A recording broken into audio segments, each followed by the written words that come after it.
Good morning students. Class 12th, जैसा कि आपका चैप्टर है पहलवान की ढोलक, क्योंकि इसके पहले के चैप्टर अभी कंप्लीट हो चुके हैं और इस चैप्टर के जो राइटर है वो फणीश्वरनाथ रेणु है। जैसा कि आपको जानते हैं कि फणीश्वरनाथ रेणु है वो आंचलिक कथाकार या रचनाकार माने जाते हैं।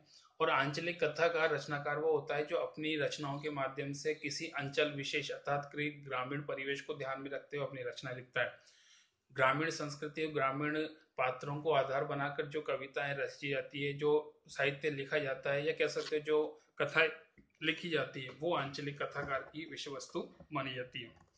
यहाँ पे यदि बात करें तो लेखक का परिचय इस प्रकार है कि हिंदी साहित्य के आंचलिक उपन्यासकार के रूप में प्रतिष्ठित कथाकार फणीश्वरनाथ रेणु का जन्म 4 मार्च 1921 को बिहार के पूर्णिया जिले अब अररिया के ओराही हिंगना में हुआ था।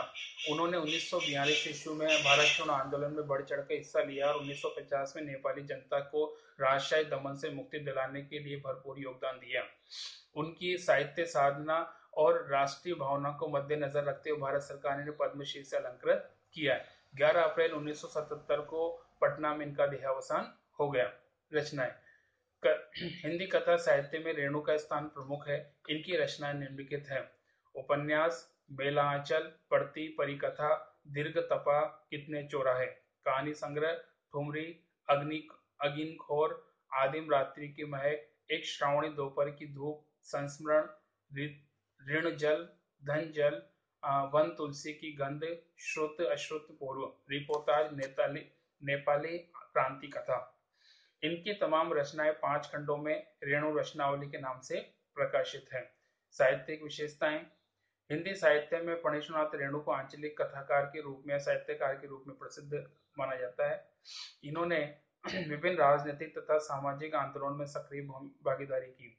इनकी यह भागीदारी एक और देश के निर्माण में सक्रिय रही तो दूसरी ओर रचनात्मक साहित्य को भी नया तेवर देने में सहायक रही। 1954 में इनका उपन्यास मेला आंचल प्रकाशित हुआ। इस उपन्यास में हिंदी उपन्यास विधा को नई दिशा दी। हिंदी जगत में आंचलिक उपन्यासों का विमर्श मेला आंचल से ही प्रारंभ हुआ। आंचलिकता की इस अवधारणा को उपन्यास और कथा साहित्य में गांव की भाषा, संस्कृति और वहां के लोक जीवन को केंद्र में लाकर खड़ा कर दिया। लोकगीत, लोकोक्ति, लोक संस्कृति, लोक भाषा और लोक नायक की इस अवधारणा ने भारी भरकम चीज और नायक की जगह अंचल को ही नायक बना डाला। उनकी रचनाओं में अंचल कच्चे और अनगढ़ के रूप में आता है, इसलिए उनका ये अंचल एक तरफ शस्य श्यामल है तो दूसरी तरफ धूल भरा और मेला भी। आजादी मिलने के बाद भारत में जब सारा विकास शहरों में केंद्रित होता जा रहा था, तब ऐसे में रेणु ने अंचल की समस्याओं को अपने साहित्य में स्थान दिया। उनकी रचनाओं इस अवधारणा को पुष्ट करती है कि वे भाषा की सार्थकता के साथ साहचर्य में भी हो। भाषा शैली: रेणु की भाषा शैली में अंचल विशेष से प्रभावित है। इन्होंने आम बोलचाल की भाषा को अपनाया, मिश्रित शब्दावली का प्रयोग किया। गंभीर विषयों पर भाषा संस्कृत हो जाती है। भाषा में चित्रात्मकता बहुत मिलती है। भाव प्रवाह के अनुसार वाक्य छोटे जाते हैं। विशेषणों का सुंदर प्रयोग किया है। तो इस प्रकार से इनका पाठ परिचय पूरा होता है। अब यदि बात करें आपके चैप्टर्स की, तो यहाँ पे चैप्टर के अंदर बताया कि पहलवान की जो ढोलक की चैप्टर है, इसमें एक ऐसे व्यक्ति का जिक्र किया है जो कि पहलवानी के रूप में आता है। सामान्यतः यहाँ पे यदि बात करते हैं तो सारांश इस प्रकार है कि एक व्यक्ति बालक होता है जिसका बचपन में ही कह सकते हो कि माता पिता से साया छूट जाता है, माता पिता की मृत्यु हो जाती है, लेकिन किस्मत ये होती है कि उसके बचपन में या बाल्यावस्था में विवाह हो जाता है, शादी हो जाती है और इसलिए उसकी विधवा सास है वो उसका पालन पोषण करती है।